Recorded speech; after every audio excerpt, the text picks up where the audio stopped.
એટલે ચાલુ હતું એટલે હંમેશા મા બાપને સાચવવાના. મા બાપને તમે મંદિરે નહીં જાઓ તો ચાલે, કારણ કે ભગવાને પણ જન્મ લીધો છે એટલે મા બાપ તો પહેલાં છે. એટલે પહેલાં મા બાપને સેવા ચાકરી કરવાના. તમે જો એમને એ પ્રમાણે એમની આંતરથી ઠારશો તો તમારે મંદિર જવાની જરૂર નથી. જિંદગીની અંદર જતું કરવું, ચાલશે, ફાવશે ને દોડશે. આ વસ્તુ કે ઠંડી રોટલી છે, ચાલશે, ફાવશે અને દોડશે. આ જેની પસંદ છે એ ચાલશે. હંમેશા આપણે લિમિટ બહાર ખર્ચો કરવો નહીં.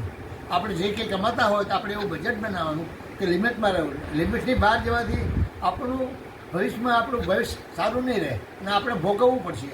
એટલા માટે લિમિટમાં રહેવું, શાંતિથી રહેવું, સાદગાઈથી રહેવાનું અને વાસ્તવિક જગતમાં વ્યવહાર દક્ષતા સાચવીને રહેવું.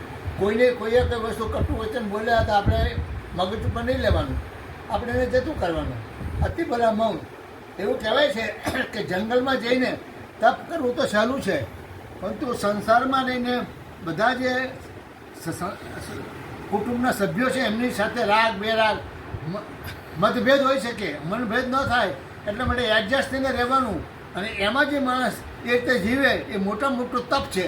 એટલે જંગલમાં જઈને તપ કરવાની જરૂર નથી, પણ સંસારમાં સાંસારિક લાઈફમાં રહીને બધાની સાથે હળી મળીને રહેવું એ જીવન છે.